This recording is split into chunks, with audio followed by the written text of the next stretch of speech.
I came home a day earlier than anyone expected.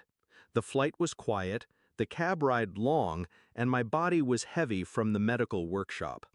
I was exhausted, but nothing could have prepared me for the sound that hit me as I unlocked my front door. Laughter, clinking glasses, the unmistakable hum of a party. At first, I thought I'd walked into the wrong house. But then I saw it. Streamers, balloons, and a massive white banner stretched across my living room wall. Bold letters screamed. There were 92 people crammed into my house. Cousins I hadn't seen in years, distant relatives I barely remembered, neighbors who weren't even family, and right at the center of it all, my parents and my brother, hosting like it was their kingdom. My house, my walls, my food, my absence. They hadn't even told me.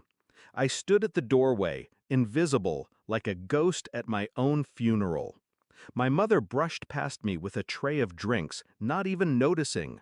My father laughed at some uncle's joke, his hand resting on my brother's shoulder as if he were the only child that mattered.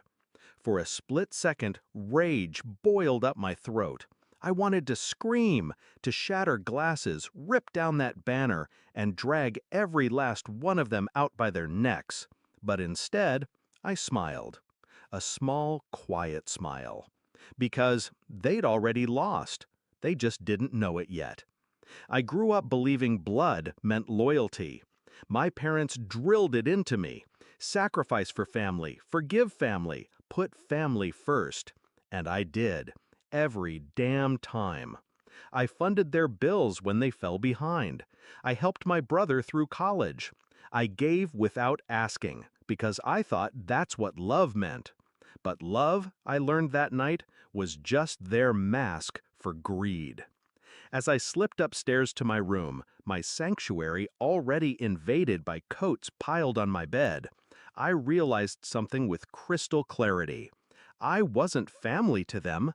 I was a resource, an ATM, a silent provider they didn't need to invite because they thought I'd never stop giving. They were wrong. The next morning, while they were still nursing their hangovers, I packed my essentials into a single suitcase. Laptop, documents, jewelry, the important things. Then I made a call to my lawyer. Within a week, the house, my house, was on the market. It sold faster than I expected.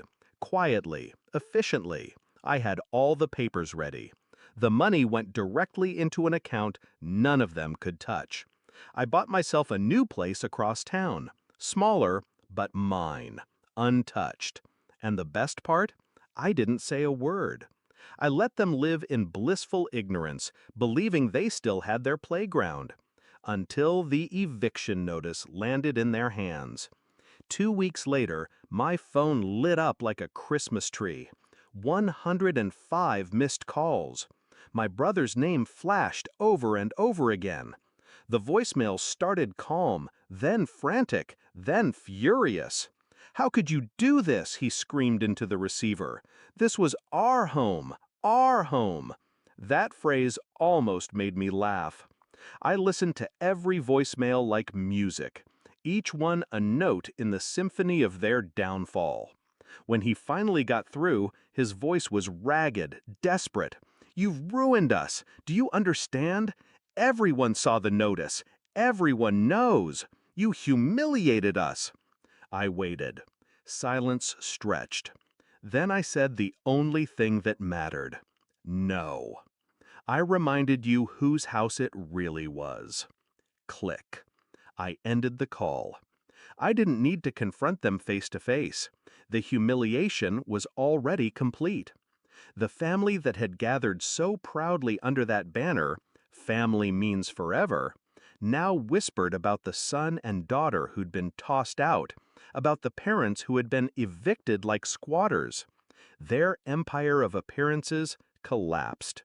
Their reputations, once polished, turned to ash. And me? I slept soundly in my new bed, in my quiet apartment, where every wall and every breath belonged to me alone. Some might call it cruel, but betrayal demands balance. They thought I'd always be the quiet one, the giving one, the forgotten one. What they never realized is that silence isn't weakness. Silence is preparation. They handed me the knife when they excluded me. I just chose where to cut.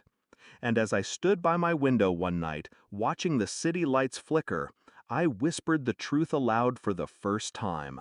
Family doesn't mean forever. Respect does. And I finally had both from myself.